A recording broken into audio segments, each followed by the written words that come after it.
Ada pun muka, kalau tidak gelap sahaja. Masalah connection kah? Datin buat sampai banyak-banyak earphone boleh je.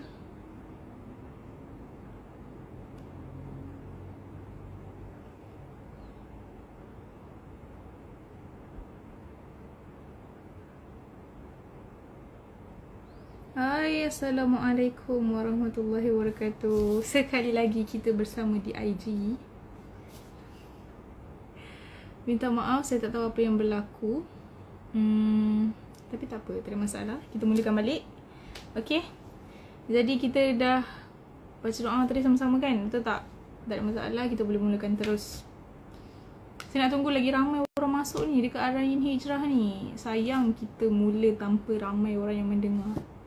Betul tak? Boleh kongsi kita punya link live ni kepada semua orang. Okay? Share dekat WhatsApp pun boleh. Share dekat FB pun boleh. Okay?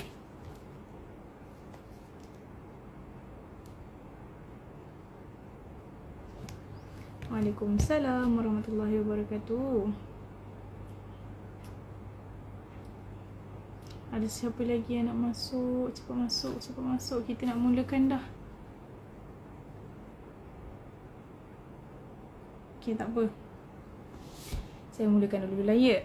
Nanti panjang pula kita punya ni video. Okay, tak apa.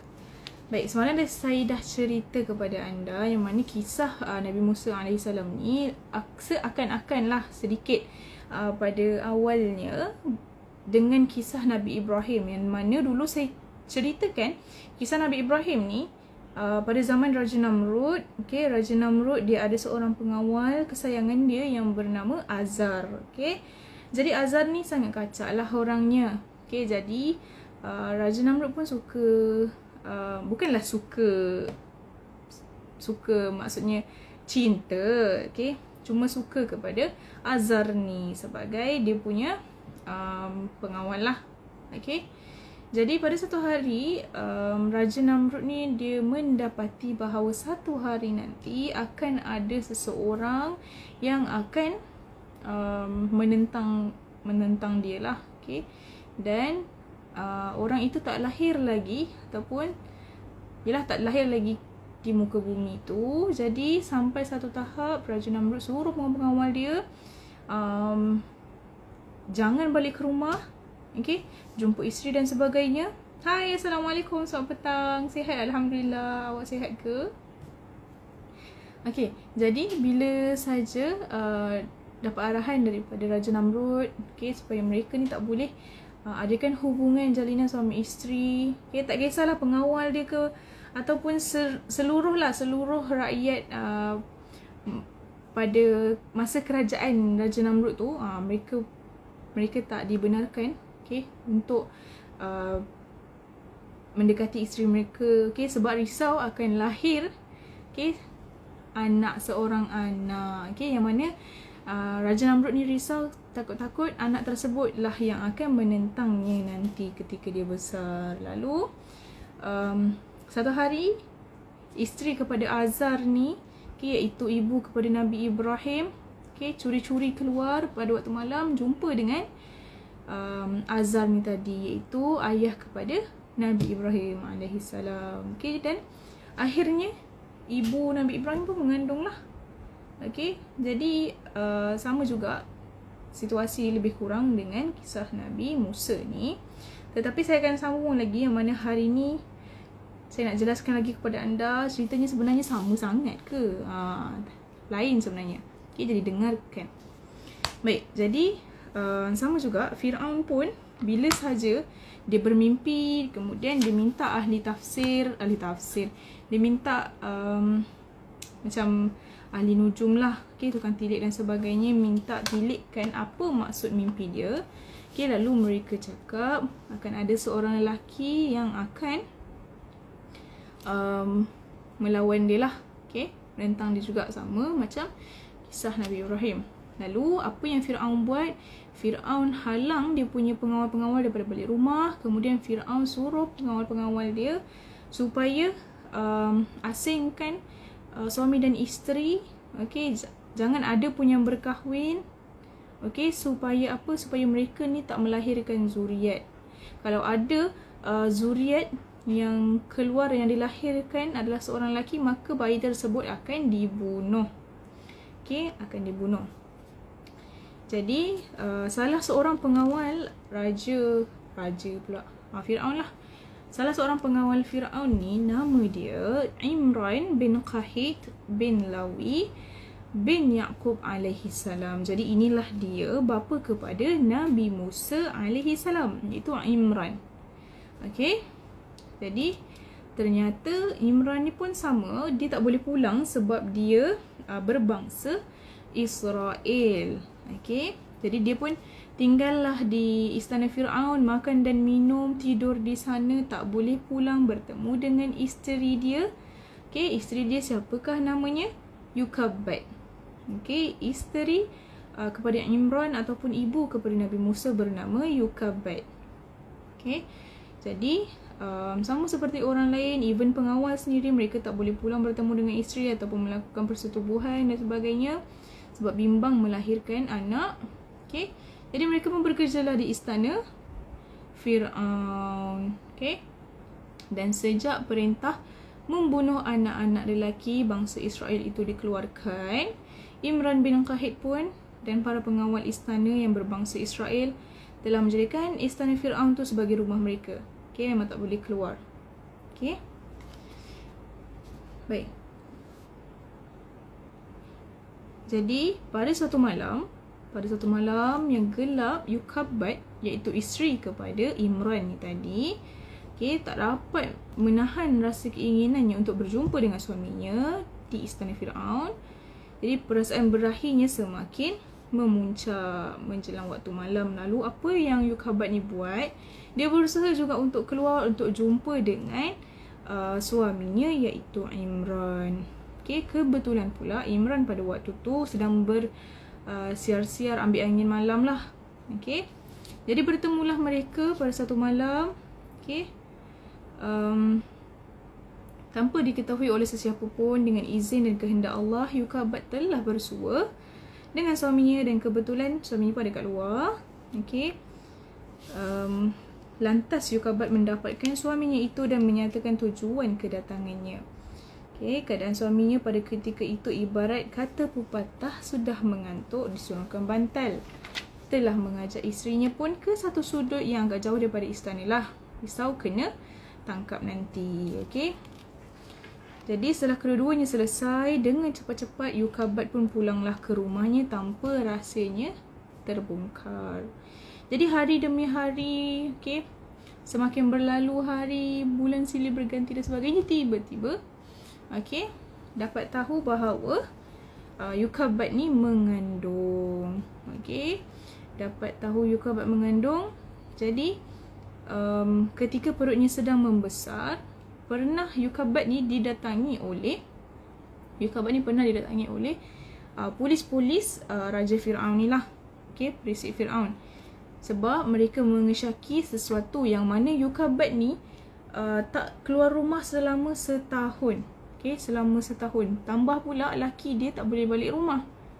Okay, macam pelik. Orang lain semua tercari-cari suami mereka, tapi Yukabat ni suami dia tak balik, tapi dia duduk dalam rumah lama sangat. Jadi polis perisik Firaun pun rasa macam pelik. Okay. Jadi apa yang berlaku, mereka datang ke rumah Yukabat, tapi bukan Yukabat sahaja, semua isteri-isteri orang yang berbangsa Israel. Saya bukan ustazah. Baik. Setelah itu, mereka pun datang masuk ke rumah Yukabat ni. Okay, periksa. Jadi mereka mendapati Yukabat tak mengandung. Okay, tak nampak kelihatan mengandung. Perutnya kempis, wajahnya tak pucat macam orang yang mengandung. Okey. Jadi demikianlah Allah SWT memelihara isteri Imran bin Qahit ni yang sedang mengandung.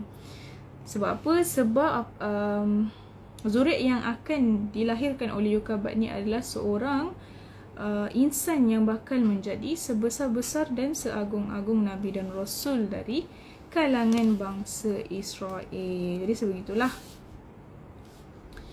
Setelah polis perisik, Firaun mendapati tak ada pun tanda yang menunjukkan Yukabad ni mengandung.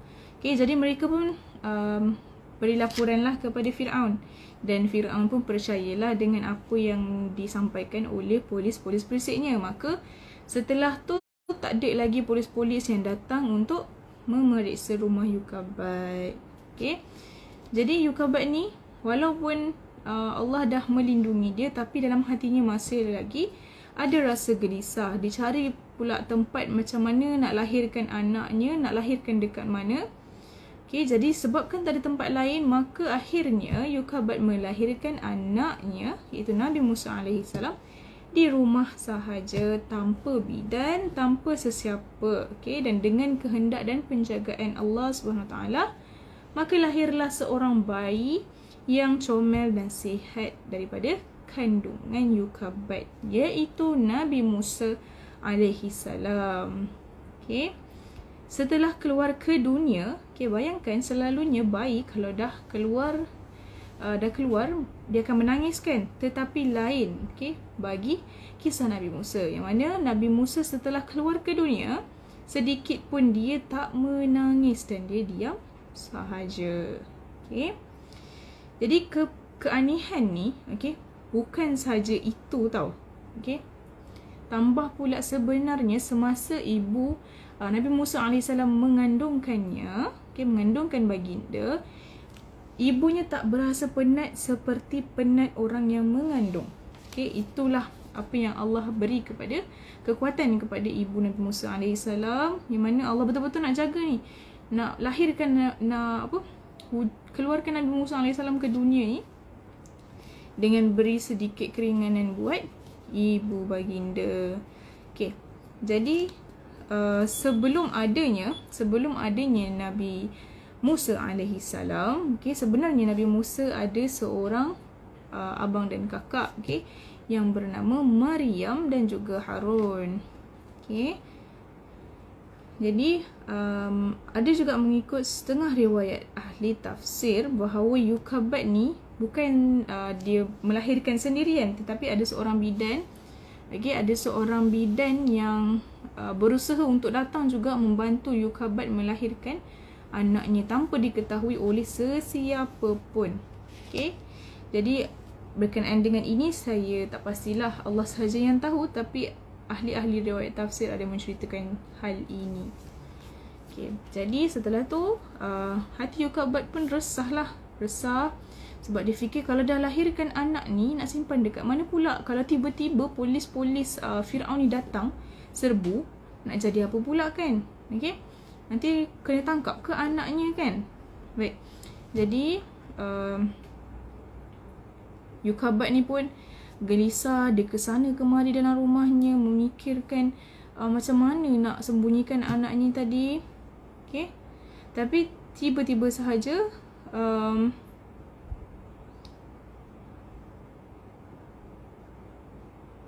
maafkan saya sekejap. Jadi rasa gelisah Yukabad ni tiba-tiba hilang. Sebab apa? Sebab Allah memang nak lindungi Nabi Musa AS.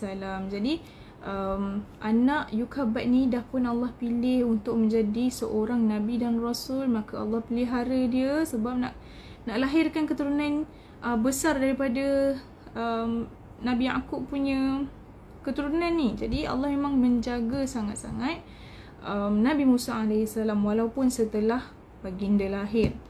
Jadi pada masa itu Musa belum lagi diberi nama oleh ibunya kerana terlalu susah hati untuk memikirkan tentang keselamatan diri anaknya. Jadi satu hari Haman, iaitu Perdana Menteri kepada Firaun ni, tiba-tiba lalu di hadapan rumah Yukabad ni tadi, dan dia bau seakan-akan darah orang yang baru lepas bersalin.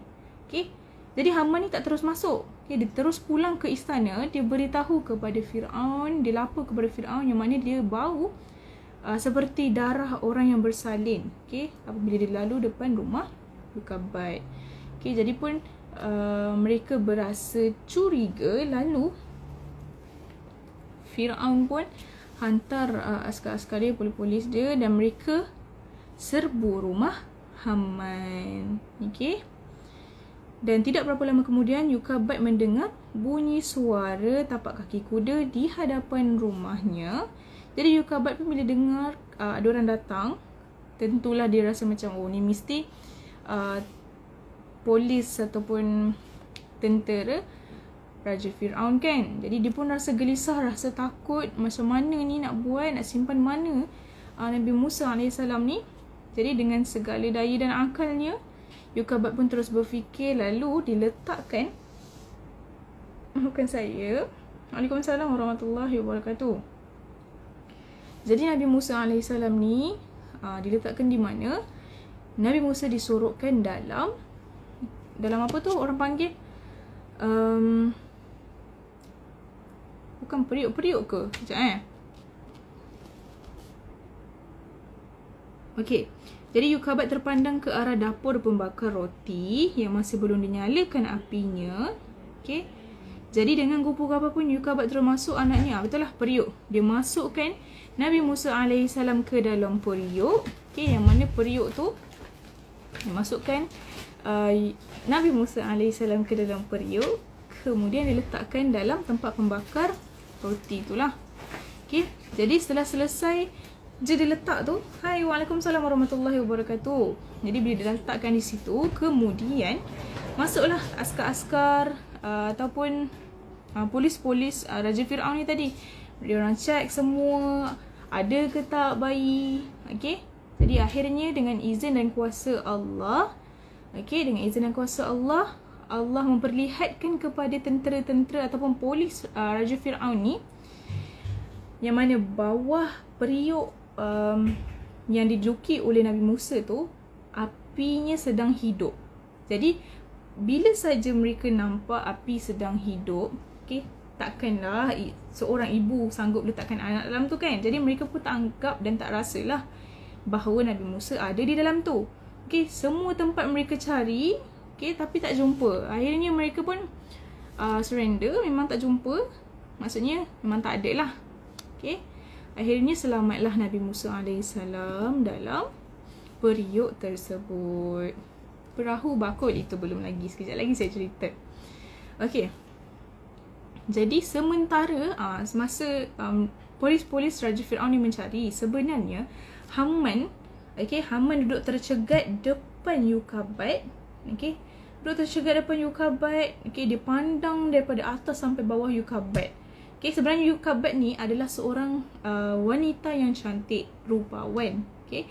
Tetapi masa Haman melihat Yukabad ni, bukanlah dia melihat dengan pandangan syahwat, okey. Allah dah jaga pun Yukabad ni dengan baik, untuk menjaga kesucian ni lah Yukabad ni. Maka Allah tutup pandangan Haman tu daripada memandang Yukabad dengan keinginan yang lain, taklah. Okey.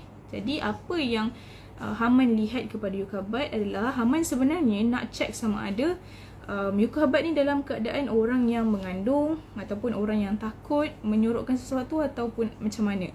Okey, jadi akhirnya apa yang Haman nak cari pada wajah dan tubuh Yukabad, dia tak temui. Makanya dia lihat Yukabad ni macam relax je, macam okey je, tak ada apa-apa.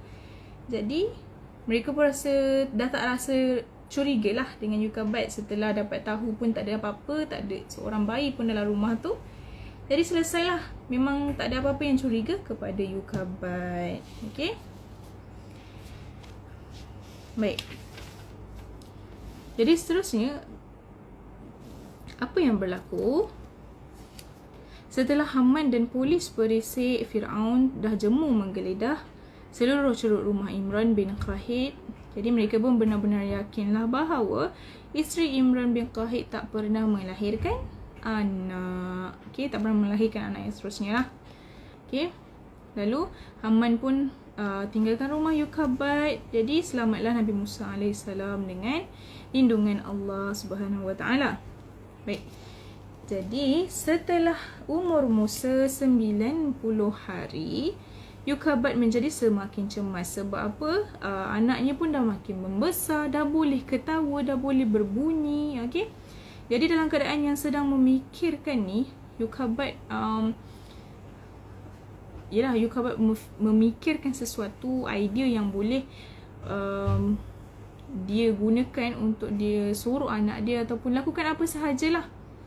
Okey, tiba-tiba Allah Subhanahu Wa Taala mengilhamkan kepada Yukabad, yang mana Allah ada ceritakan kisah ni dalam surah Al-Qasas ayat yang ke-7, yang mana bermaksud sesungguhnya kami, yakni Allah, wahyukan, yakni ilham kepada ibu Musa, susuilah dia, dan apabila kamu bimbang terhadap keselamatannya, maka letakkanlah dia, yakni Musa, ke dalam sungai Nil.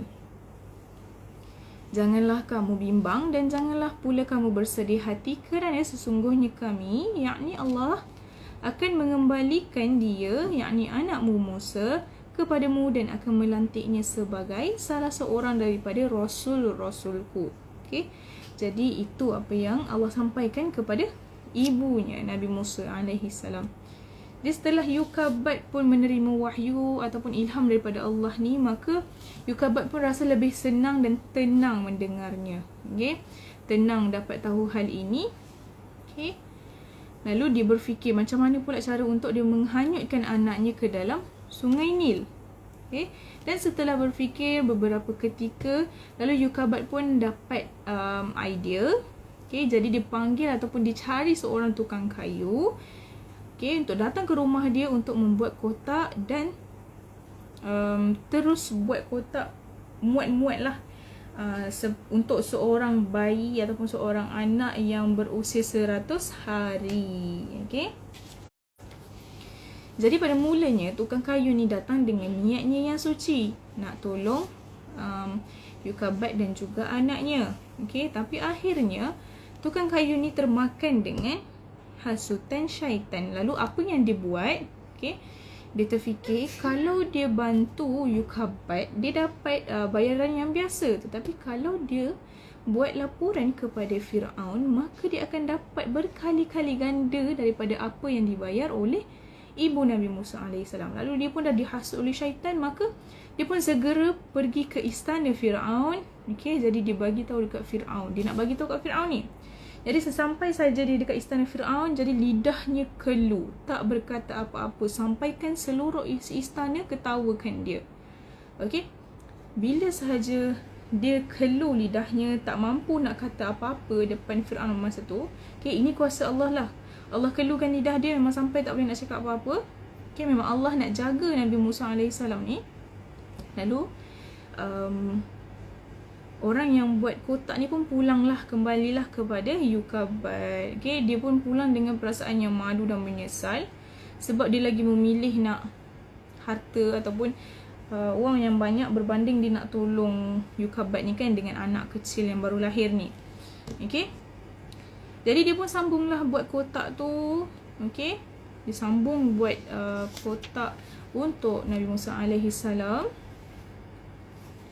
Lalu setelah siap, okay, Yukabad pun masukkanlah Nabi Musa alaihissalam ke dalam kotak tersebut.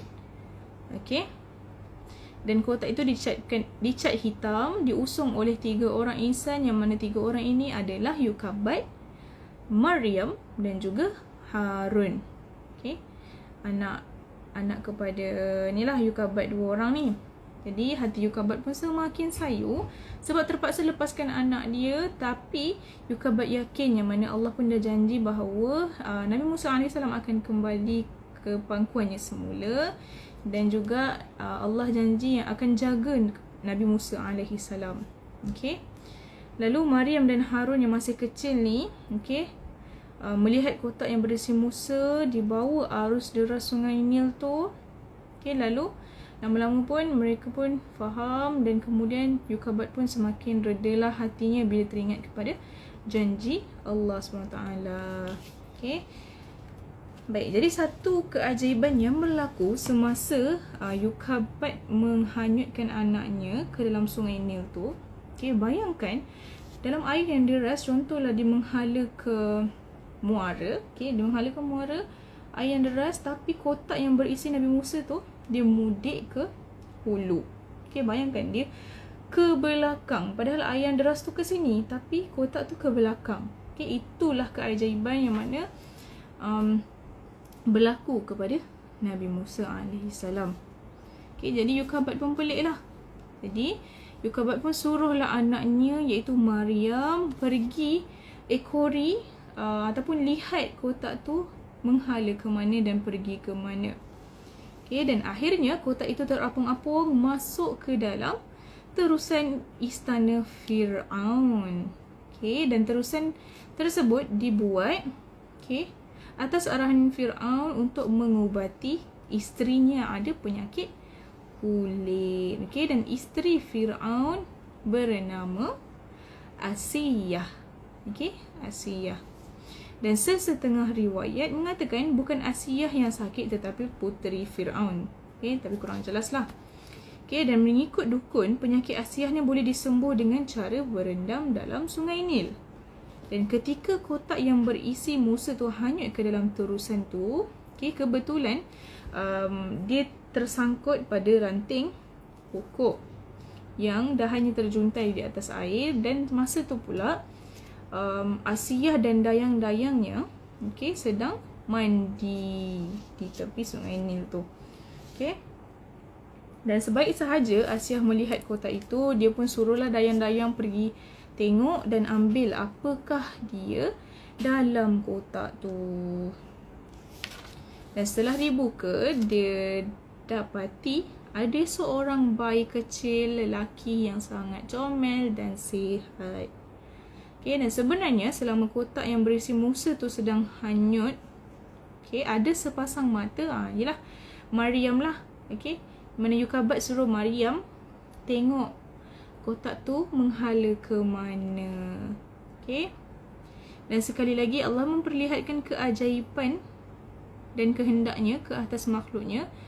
Jadi Asiyah yang ada penyakit kulit ni, bila sahaja memegang Musa, tiba-tiba sahaja penyakit kulitnya sembuh sepenuhnya. Dan itulah keajaiban ataupun kekuasaan Allah yang Allah nak tunjukkan. Jadi setelah Asiyah dapatkan anak tersebut, bayi tersebut, dia pun berazamlah nak jaga bayi tu seperti anak kandungnya sendiri. Dan mengikut cerita, Asiyah tak mengandung kerana setiap kali Fir'aun nak setubuhinya, Allah gantikan Asiyah ni dengan syaitan. Maka yang disetubuhi ataupun yang dijima' selama ini, yang selalu dijima' oleh Fir'aun selama ini, bukanlah Asiyah tetapi syaitan. Baik. Jadi setelah sebenarnya kita dah habis. Jadi setelah saja Asiyah ambil Nabi Musa tu, apa yang berlaku? Asiyah dah pungut Nabi Musa AS, maka apa yang berlaku? Esok kita akan sambung, InsyaAllah. Boleh ke? Hari ni dah banyak kan? Saya rasa banyak poin-poin yang anda boleh hafal dan ingat. Kalau anda ingat poin tu, anda akan ingat seluruh cerita berkenaan dengan kisah Nabi Musa daripada awal kelahirannya. Jelas tak apa yang saya kongsikan hari ni? Anda boleh faham? Ataupun ada yang tak jelas, anda boleh bertanya semula. Ada orang tak sebenarnya ni? Diam je daripada tadi. Tak ada orang yang komen pun. Alhamdulillah. Alah, to be continue. Yes, we will be continue tomorrow. Baru dah seronok. Kalau bersambung-sambung, nanti anda boleh masuk lagi live ni kan, dengan saya, dengar lagi. Sebenarnya banyak cerita. Kalau saya nak ceritakan semuanya sekarang, tak menarik lah. Takut anda tak fokus. Dia sama macam belajar. Dia sama macam belajar. Tak payah lama.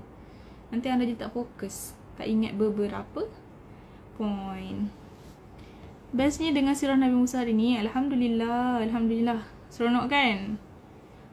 Jadi, kalau anda perasan, kisah Nabi Musa ni, kalau dalam cerita kanak-kanak pun ada kan, tapi dalam bentuk orang olahkan, okay? Orang putih ni olahkan cerita tu. Sebab tu lah ada kisah tiba-tiba anak ni ada seorang bayi letak dekat dalam bakul, lepas tu dihanyutkan air sungai sebagainya kan. Dia ambil daripada kisah Nabi Musa jugalah sebenarnya. Okay, khusyuk dengar, Alhamdulillah Kak Mazita. Saya bila Ustazah cerita kisah Nabi, Masya Allah. Kalau fokus, bagus. Kalau anda fokus, boleh ingat, bagus. Lepas tu boleh kongsikan dengan anak-anak, kawan-kawan dan sebagainya.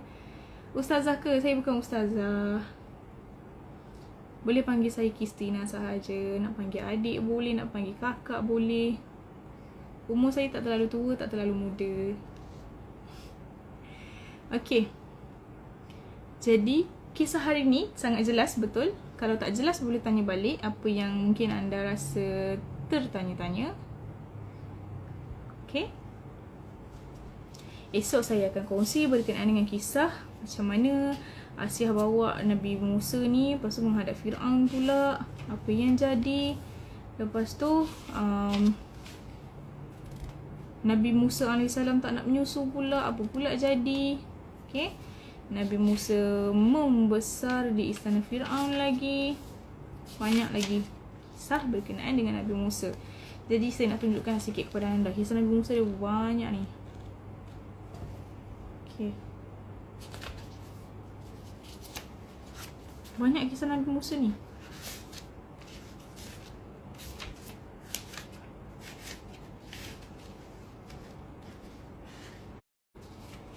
Nampak Ustazah? Nampak macam Ustazah ke? Saya bukan Ustazah. Boleh panggil saya Kristina sahaja.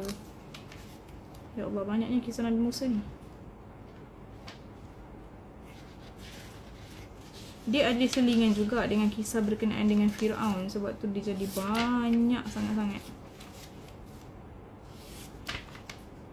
Terlalu panjang kisah Nabi Musa. Bayangkan anda mungkin bersama saya sebulan untuk dengarkan kisah Nabi Musa setebal ini. Banyak lagi. Rugi kalau anda tak keep tengok ataupun dengarkan kisah berkenaan dengan Nabi Musa. Banyak sebenarnya kalau anda dengarkan balik sejarah-sejarah, kisah-kisah sirah. Sebenarnya apa yang kita dengar terlalu sikit, okay? Tapi kalau bila diceritakan ni, kalau saya kongsikan kepada anda ni, banyak lagi. Okay? Dan dia berkait dengan nabi-nabi yang sebelum ni. Okay? Jadi ada apa-apa pertanyaan? Kalau tak ada, nak saya kongsikan berkenaan dengan Al-Quran ataupun bagaimana? Kalau nak, saya boleh kongsikan. Kalau tak, kita sudahi perkongsian kita. Macam mana? Kita ada lagi 15 minit. Ya, tebal cerita Nabi Musa ni. Banyak sangat. Jadi, lama lagi anda akan bersama dengan saya, insya-Allah. Okay? Jadi, tunggu sahajalah. Kita akan kongsikan. Untuk anda yang nak asar terlebih dahulu, silakan. Okay? Kalau ada perkongsian seterusnya, selanjutnya dalam live hari ni, insya-Allah anda boleh dengarkan balik.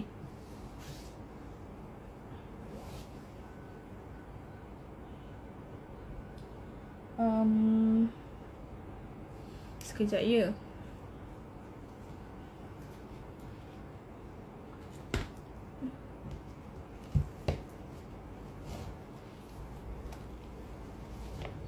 Kongsikan. Nanti kita kongsikan. Okay? Ada persoalan apa-apa ke? Ataupun ada apa-apa pertanyaan? Kalau luar topik pun tak ada masalah. Tapi soalan yang elok-elok lah.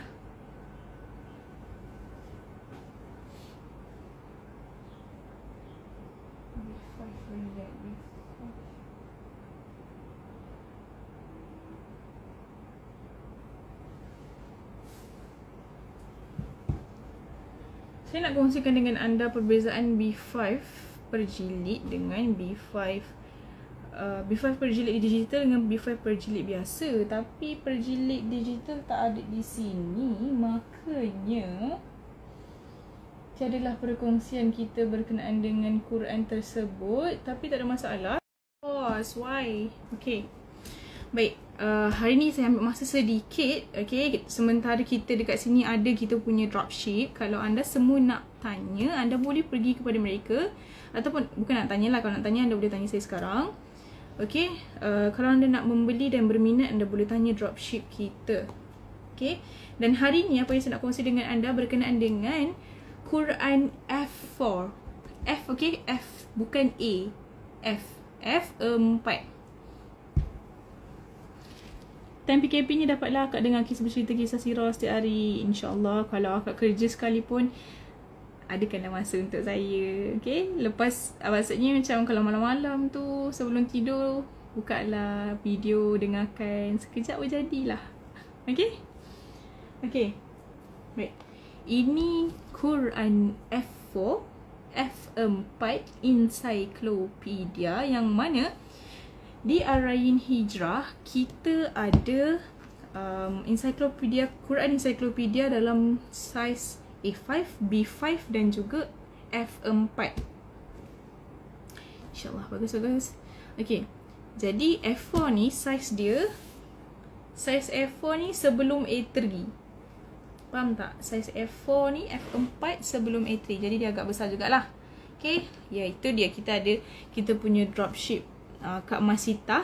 Kalau anda berminat nak tahu pasal Quran Encyclopedia, anda boleh DM sekarang. Ataupun Kak Masita kita akan DM anda. Okay, jadi dengan Arayin, anda tak perlu risau. Sebab Quran kita semua dah pun ada chop daripada KDN, ada kelulusan daripada KDN sendiri di sini. Jadi tak ada masalah sekiranya anda nak gunakan Quran daripada Arayin Hijrah. Okay, dan apa yang menarik dalam Al-Quran Encyclopedia F4 ini adalah, okay, baik, saya tunjukkan kepada anda. Allah Akbar. Okay, jadi dalam Quran biasa, kalau kita tengok ada Al-Quran dan terjemahan sahaja, betul tak? Kelebihan dia Al-Quran dengan tajwid berwarna, dengan wakaf dan ibtidak. Tetapi dengan ensiklopedia, anda boleh dapatkan input yang lebih lagi. Contohnya dekat sini kita ada info lebih berkenaan dengan okay, kalau ayat daripada contoh ayat daripada 1 hingga 5, okay, ayat ni berkenaan dengan apa? Dia akan tulis pada bahagian atas ayat tersebut, topik apa. Okay, jadi anda tahulah contoh dekat sini, ayat 46 hingga 48 surah Saba. Okay, dia menceritakan tentang pernyataan Allah Subhanahu Wa Taala tentang Nabi Muhammad sallallahu alaihi wasallam dan tugas baginda. Okay, jadi lebih detail lah pada Quran Encyclopedia ni. Okay, sangat menarik. Okay, jadi ada satu part, okay, di sini ada satu bahagian di sini yang mana kalau ada ayat Al-Quran, contohlah ni dia bagi contoh sahaja. Salah satu ayat yang ada pada ayat Quran di sini, contoh nakir. Okay, jadi dia ajar kita nakir ni apa maksudnya. Okay, apa maksud nakir ni dan penjelasan berkenaan dengannya dan kaitannya dengan ayat Al-Quran di sini. Okey, jadi sangat menarik sebab info dia sangat banyak. Dan juga ada pengenalan surah. Okey, ada pengenalan surah pada bahagian tepi ni dan sana. Ada apa lagi? Hadis, berkenaan dengan hadis. Okey. Perihal Rasul, awal dakwah Rasulullah bagaimana. Apa lagi ada dalam ni? Tafsir ayat, ada perumpamaan dalam Al-Quran, sains dalam Al-Quran. Terlalu banyak info yang menarik dalam ensiklopedia. Kalau anda rasa anda tak nak dapatkan yang terlalu besar, anda boleh dapatkan yang biasa yang anda boleh bawa ke mana-mana, dalam saiz A5 ataupun B5. A5 dahulu barulah B5. B5 besar sedikit, kemudian barulah F4. Okey. Apa lagi kita boleh tengok di sini? Okey, jadi kat sini juga ada ayat hukum. Maksudnya contoh di sini topik dia adalah berkenaan dengan pensyariatan solat sunat gerhana al-kusufain. Okey. Banyak sangat info. Okey, selain daripada anda baca Quran, anda baca Quran, kemudian anda baca terjemahan, anda tengok ayat ni.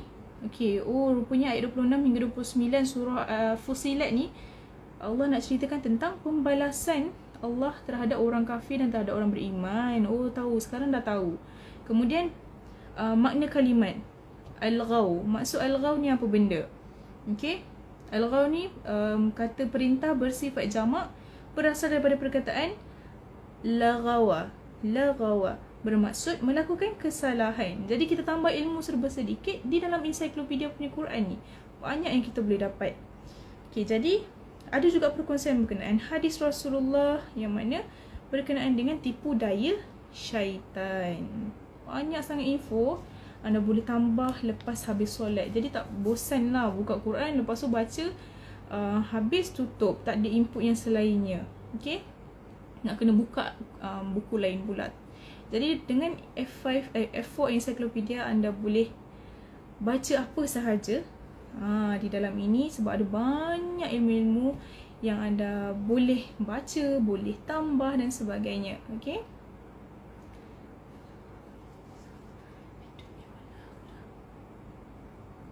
Okey, kisah Nabi Adam AS turunnya ke bumi di mana ya? Okey, saya sekarang ni nak tarik anda, tolong dengarkan semula. Dengarkan balik kisah Nabi Adam yang mana saya dah ceritakan sebelum ni. Okey, dengar full video yang saya dah kongsikan. So anda boleh tahu flow daripada kisah Nabi Adam, macam mana boleh sambung pula, macam mana jalur keturunan ni boleh berkait dengan Nabi Adam semua. Okey, awal manusia macam mana permulaannya. Okey, Allah turunkan Nabi Adam AS dan macam mana Nabi Adam AS ni boleh ada perasaan rasa keinginan untuk hidup berpasangan. Banyak saya dah ceritakan. Jadi anda boleh kembali balik kepada video yang telah saya kongsikan, boleh tengok. Okey? Baik, apa lagi ada dalam ni? Ini saiz F4 saya tunjukkan. Okey, sebab apa? Sebab F4 ni lebih besar lah. Salah satu kelebihan F4 ni, kalau anda nak hadiahkan kepada ibu atau ayah, seronok lah sikit kan, sebab dapat membaca dengan jelas. Huruf dia pun font dalam lebih kurang saiz 20 ke ni? 20 lah, lebih kurang 20. Dan sangat tebal. Dia punya huruf bold dan anda boleh baca dengan sangat-sangat jelas. Okay, ada juga asbabun nuzul. Okay, sebab ayat ni diturunkan. Asmaul Husna pun ada dekat sini. Dan banyak lagi ilmu pengetahuan yang anda boleh tambah melalui Quran tafsir. Saya nak tanya dekat sini, ada ke yang dah dapatkan Quran tafsir? Akak dah beli FM Multazam terbaru yang kes tunjuk hari tu, dah tengok promo, seronoknya. Alhamdulillah. Seronoknya saya. Alhamdulillah, bagus. Sebab cover dia lawa sangat-sangat kan? Sangat-sangat lawa. Tengoklah ni. Sebelum ni saya kongsikan berkenaan dengan cover Multazam terbaru. Tengoklah. Cover dia sangat-sangat cantik. Macam mana nak order? Anda boleh pergi ke dropship kita. Okay, pergi ke IG. Kalau ada kita punya dropship, dia punya IG akan tertulis Ryan Hijrah, kemudian nama mereka. Okay, ataupun WhatsApp admin kita 0172661165. Okay, cantik kan? Sangat cantik. Ada 3 warna. Daripada Ryan Hijrah kita ada 3 warna. Warna biru yang macam ni, biru pekat dan kelabu. Sangat-sangat cantik. Sayang kalau anda balut. Okay, ensiklopedia. Saya nak tanya, tadi saya tanya siapa yang dah dapatkan. Kalau anda ada dari kalangan anda yang dah dapatkan, cuba cerita sikit apa yang menarik. Okay, sementara tu saya tak tahulah ada orang nak jawab ke tak. Tapi tak apa. Okay, selain daripada kelebihan yang saya dah ceritakan tadi, Al-Quran Encyclopedia ni juga ada QR code yang mana anda boleh scan, dan bila sahaja anda scan, okey, contohlah pada Quran ni ada ni kan, ni di sini. Okey, ada di sini. Anda boleh imbas. Okey. Jadi akan keluar semua info-info yang ada konten dia dekat dalam Quran ni. Okey, jadi kalau anda rasa macam tak boleh pegang Quran ni, okey, dan tapi anda nak baca info-info yang berada dalam ni, okey, anda boleh pegang phone, scan, dan dia akan kongsikan ataupun keluar semua konten dalam Quran ini. Okey? Boleh? Baik. Saya nak tunjuk tentang saya nak tunjuk Quran A5 ataupun B5 Encyclopedia, tapi dekat sini saya dah confused, terlalu banyak Al-Quran di sini. Tak ada. Akak dah beli A5 Encyclopedia, best sangat. Best kan? Betul tak? Best kan?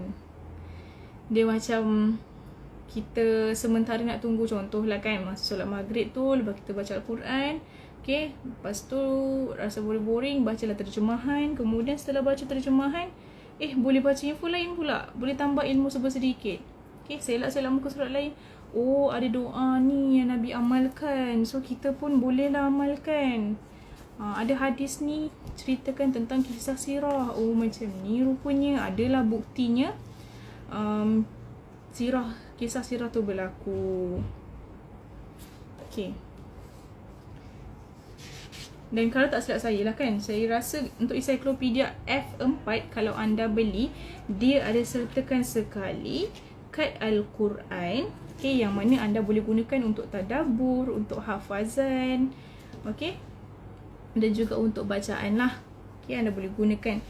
Dan juga di sini ada doa sebelum membaca Al-Quran, doa penerang hati, dan doa selepas membaca Al-Quran.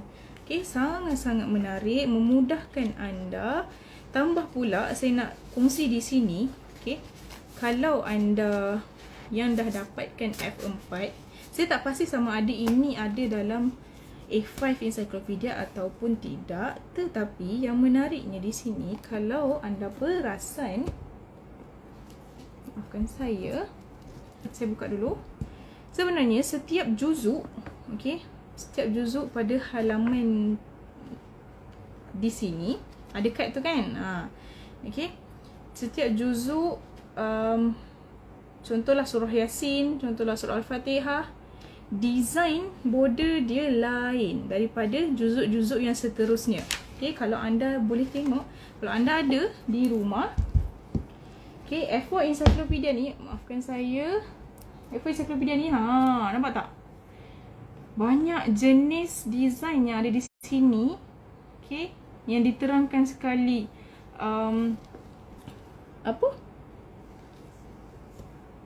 Seni ragam hias, bunga saffron, bunga ros. Okay, banyak corak di sinilah. Yang mana Quran ni sangat cantik. Selain daripada info yang sangat banyak, encyclopedia punya Quran ni isi dalam dia pun cantik. Okay. Tapi cantik tu sampingan lah kan. Apa yang kita nak, manfaatkan Quran ni sebaiknya. Okay.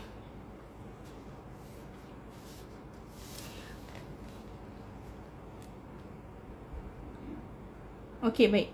Jadi, jangan tanya. Saya bukan ustazah. Jangan saya tanya lebih-lebih. Okay. Berkenaan dengan Abu Waqqas kan. Sebab tu saya cakap jangan panggil saya ustazah. Saya takut. Okay, saya tak boleh nak ceritakan dekat sini. InsyaAllah. Okay, InsyaAllah kalau kita dah selesai berkenaan kisah para Nabi dan Rasul ni, saya akan cerita pula kisah para sahabat Nabi. Okay, boleh tak? Selalunya orang yang bertanyakan kepada saya ni, selalunya lah, sebab saya selalu cakap saya bukan ustazah. Okay, jadi apa-apa pun yang saya akan sampaikan kepada anda, saya akan buat persiapan. Okay, akan buat bacaan terlebih dahulu, okay, kemudian baru saya sampaikan. Kadang-kadang saya pun tak berapa nak ingat sangat. Nama-nama semua mudah sikit lah untuk saya, tetapi kisahnya saya kadang-kadang kurang ingat. Jadi saya minta maaf. Dah beli F1 Encyclopedia, tak sabar untuk sampai pada tuannya. Alhamdulillah, insyaAllah. Kalau tak tak ada masalah, tim kami akan percepatkan. Okay? Ada tak Quran Rumi? Okay, minta maaf, Arayin Hijrah tak menjual Al-Quran dalam bentuk Rumi. Sebab apa? Bimbang. Okay, sebab kami bimbang pembaca membaca Quran tu dengan salah lah. Okay, sebenarnya Quran Rumi ni haram, tak boleh digunakan. Bila saja contohlah, guna Quran Rumi, orang A baca macam ni, yang B baca macam ni. Okay, so jadi maksud ayat pun dah lari. Okay, sebab tu kita tak galakkan Quran Rumi dan jangan sekali-kali pakai pun Quran Rumi. Okay, jelas? Setiap juzuk berbeza hiasan tepi dia. Betul. Okay, dekat sini saya baru jumpa. Sebenarnya F4 Encyclopedia ni, kelebihan dia ada sampai 40 kelebihan. Sekejap saya baca kepada anda. Baik, yang pertama, baru perasan lah tak explore lagi sampai habis. Tak apa. Sebenarnya biasalah kan, kita dah fokus nak baca Al-Quran, tak perasan dari hiasan tepi ni. Okay, jadi yang pertama, kelebihan. Dah habis ke kisah Nabi Musa? Dah habis dah. Saya dah habis kongsikan dah. Nanti dah habis live ni, saya akan post video ni, okay? Tapi apps Quran saya ada Quran Rumi. Saya kalau ada sekalipun tak payahlah baca yang Rumi. Baca je yang bahasa Arab punya, okay? Baik. Yang pertama, kelebihan dalam F4 Encyclopedia ni adalah dia ada teks dan tajuk berwarna. Yang kedua, ada topik ayat. Maksudnya kalau contohlah ayat 26 surah Sabah ni, dia Allah ceritakan tentang apa, topik yang detail dia sertakan di atas ayat, maksud ayat tu. Okay, so kita tahulah ayat ni Allah sebenarnya nak terangkan pasal apa. Sebab kadang terjemahan dalam Al-Quran ni kita tak tahu. Okay, sebenar-benarnya Allah maksudkan tentang apa. Okay, sebab tu orang kata kalau nak belajar terjemahan, kena belajar daripada ustaz, kena belajar tafsir betul-betul Quran macam mana kan. Kita tak boleh pandai-pandai membuat andaian yang mana Allah maksudkan ini macam ni ke. Kita tak boleh. Okay, sebab tu kena belajar Al-Quran. Okay, seterusnya, kelebihan yang seterusnya, terjemahan lafziyah. Okay, terjemahan lafziyah, yang mana terjemahan perkata bagi setiap perkataan di dalam Al-Quran. Yang ketiga, tafsir ringkas. Okay, bersama terjemahan Al-Quran. Okay, dan tafsir ringkas ni dirujuk kepada kitab-kitab tafsir Quran dalam bahasa Melayu lah. Okay, jadi mudah untuk anda faham. Dan yang kelima, makna kalimat. Contoh macam tadi saya dah kongsikan. Contohlah perkataan as-sufaha ni maksud dia apa? Dalam muka surat tersebut ada perkataan as-sufaha, dan as-sufaha ni maksud dia apa? Dan seterusnya, yang keenam, ada tafsir ayat, ada pengenalan setiap surah yang anda boleh ketahui, kisah berkenaan dengannya, diturunkan di mana, Madinah ataupun Mekah. Okey, berapa ayat dan sebagainya. Kemudian ada berkenaan dengan hadis Rasulullah, banyak topik. Dan ada fadilat surah atau ayat. Seterusnya Asma'ul Husna, dan perihal Rasul, perihal malaikat, ada perihal syurga, perihal neraka, perihal kiamat, ulum Al-Quran, merupakan salah satu cabang ilmu yang kita kena tahu. Okey, asbabun nuzul, kenapa surah ni, sebab surah ni Allah turunkan. Nasikh mansukh ni merupakan salah satu cabang ilmu yang dibahaskan dalam pengajian ulum Quran juga, untuk menjelaskan percanggahan yang berlaku antara dalil Al-Quran dan juga hadis. Ini yang menarik, kita kena belajar. Okey. Seterusnya, doa dalam Al-Quran yang kita boleh amalkan, doa dalam hadis, ayat syifa, ayat hukum, fiqh semasa, ibadah, semua dah dikupaskan dalam ni, diambil daripada surah yang berkenaan, yang berikut lah, yang bukan yang berikut, Astagfirullahalazim, yang berkaitan lah. Okey. Jadi apa lagi? Kisah umat terdahulu, atlas dalam Al-Quran, perumpamaan dalam Al-Quran, sains dalam Al-Quran, doa khatam Al-Quran, khulasah Quran, yang mana huraian lengkap mengenai surah 114 surah yang terdapat dalam Al-Quran, pengenalan tajwid, makhraj dan sifat huruf. Okey. Yang ni menarik, makhraj dan sifat huruf. Dia siap tunjukkan lagi mana makhraj, pada bahagian mana yang kita kena guna kalau sebut huruf. Contohlah huruf kha, huruf ain, macam mana nak bunyikan dia, bahagian mana yang terlibat dalam bacaan kita. Okay, banyak sebenarnya. Banyak lagi ni, Allah kering dekat saya. Tak apa, kita sambung lagi sikit. Cara menulis huruf hijaiyah ini pun ada dikongsikan. Lagi, pengenalan mushaf Al-Quran, maklumat ulum Al-Quran, qiraat mutawatirah. Yang mana qiraat mutawatirah ni berkenaan dengan penjelasan ringkas mengenai ilmu qiraat. Dia membahaskan tentang cara sebutan kalimah Al-Quran dan perbezaannya. Okey, lagi 4. Keterangan tentang tanda bacaan. Okey, kaedah menghafaz Quran pun dikongsikan juga dalam ensiklopedia ni. Kod respon, kod QR lah, QR code, dan juga keterangan hiasan dan zuhruf. Okey, hiasan yang tadi saya kongsikan lah setiap juzuk. Okey, jadi banyak sangat input yang menarik dalam F4 ensiklopedia ni.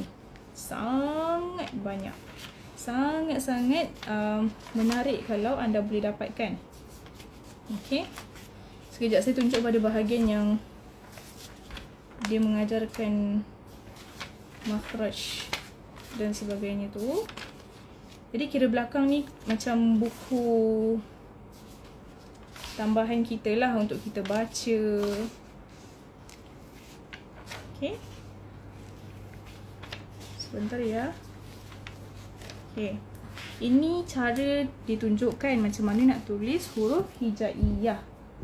Okay, terlalu banyak input dalam ni yang kita boleh guna untuk tambah ilmu dan sebagainya. Nampak? Banyak sangat yang kita boleh belajar. Okay, ada tafsir, ada sifat huruf, tafsir pula. Sifat huruf di sini berkenaan dengan tajwid lah. Okay, di sini yang saya katakan. Okay, kita cara bacaan sebutan huruf tu nak guna pada bahagian mana. Okay, dan di sini dia ada jelaskan lah. Okay, kalau anda dapatkan, anda boleh gunakan sebaik mungkin Quran F4 ensiklopedia ini. Banyak sangat info. Jadi kalau anda nak dapatkan, anda boleh guna pula, anda boleh DM kita punya dropship sekarang. Okay, ataupun boleh WhatsApp kita punya admin. Okay, boleh dapatkan nombor admin kita 0172661165, ataupun kita ada kita punya DS. Kejap lagi dia akan kongsikan nombor. InsyaAllah boleh tanya apa-apa sahaja, tak ada masalah. Tanya dulu pun tak apa, sambil-sambil kumpul duit nak beli Quran, InsyaAllah. Okay, boleh atau tak? Jelas atau tidak apa yang saya kongsikan petang ni? Masih ada lagi ke semua? Atau semuanya sudah keluar? Banyak info dalam tambahan tu yang saya ensiklopedia. Betul, sangat-sangat banyak. Kena pandai je explore, manfaatkan isi dalam Al-Quran ni. Tengok, orang zaman sekarang sampai masukkan semualah. Masukkan semua dalam ni kalau boleh. Okay, sebab nak kongsikan kebaikan dengan anda semua. Okay, baik. Berapa harga sih? Sekarang ada promo tak F4? F4 tak ada promo. Saya tak berapa nak ingat sangat harga dia. InsyaAllah. Kejap saya tengok sekejap. Untuk anda. Saya tengok kejap lah.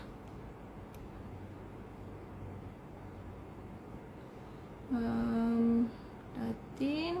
Kejap Untuk ensiklopedia ini harga ready stock. Tapi kalau anda betul-betul nak harga promo, malam ni boleh tunggu. Kalau ramai yang nak, saya bagi tahu Datin. Kalau tak ada, saya Kita buka nantilah. F4 Encyclopedia. Okay, F4 Encyclopedia harga asal dengan tagging basic hanyalah STJ, iaitu tagging 200, dengan harga 799 anda boleh dapatkan di Arayan Hijrah. Version baru ke ni? Ni bukan version baru, saya tak pasti, tapi design dia hanya ada satu ni saja. Walaupun kulit dia nampak biasa, tetapi isinya sangat-sangat padat. Okay, sangat-sangat bermanfaat untuk anda. Boleh dapatkan, boleh hadiahkan kepada mak ayah, ataupun hadiahkan kepada diri sendiri pun seronok sebenarnya. Okay, tambah pula Al-Quran. Okay, ada lagi nak tanya?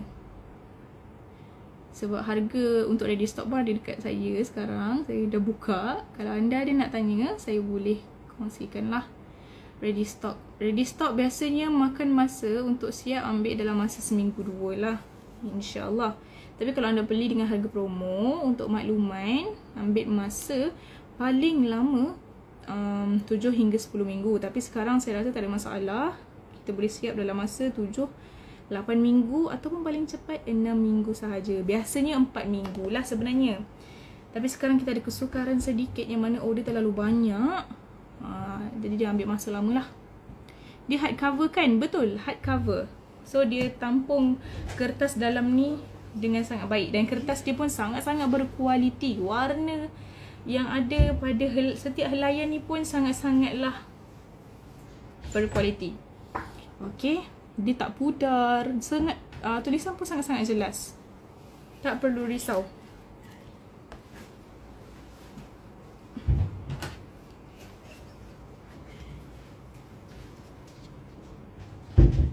Saya buat tagging juga ke? Tak, saya bahagian admin.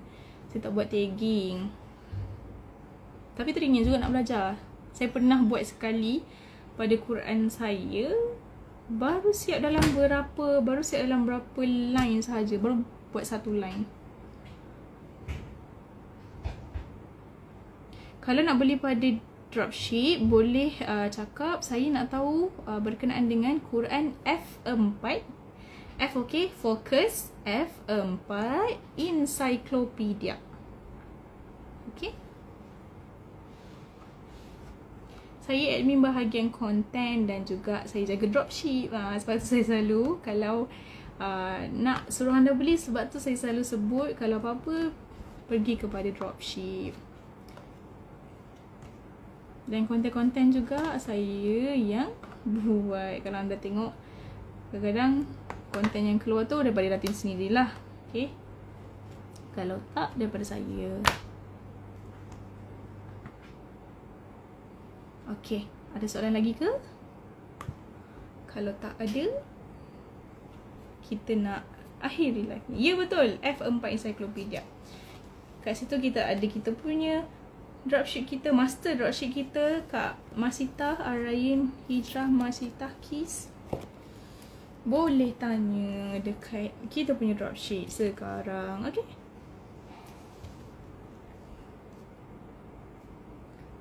jadi saya rasa tak ada apa-apa lagi persoalan.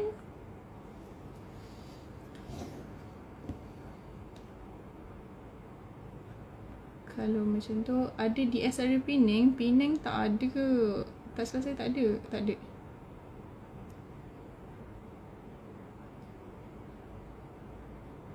Kita ada di Singapura seorang.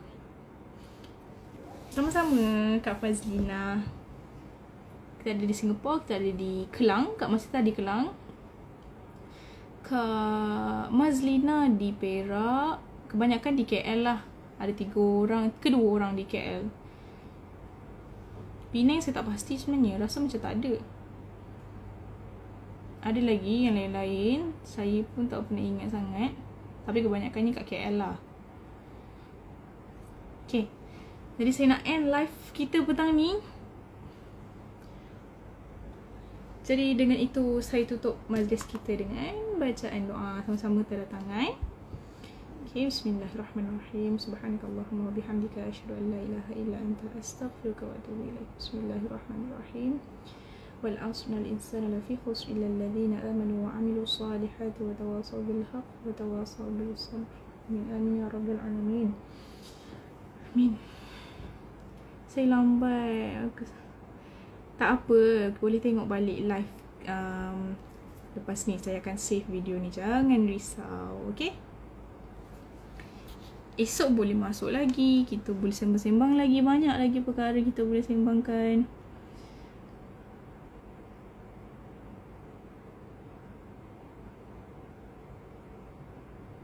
Okay, jadi saya nak end live kita petang ni. InsyaAllah kita jumpa lagi esok dalam live kita yang seterusnya. Banyak lagi kisah Nabi Musa yang saya nak kongsikan ni. Jadi saya harap anda semua stay tune. Tunggu je live saya setiap petang, insyaAllah. Okay, setiap petang jam 4 ataupun 4 lebih, 4.30 lah paling lambat yang saya akan buat. Okay, jadi terima kasih semua yang mendengar perkongsian petang ni. Saya minta maaf salah dan silap. Kalau ada terkasar bahasa dan sebagainya, maafkan saya. Kalau ada kekurangan, maafkan saya juga. Doakan saya yang terbaik. InsyaAllah saya doakan anda semua yang baik-baik. Okay, itu saja. Terima kasih. Assalamualaikum.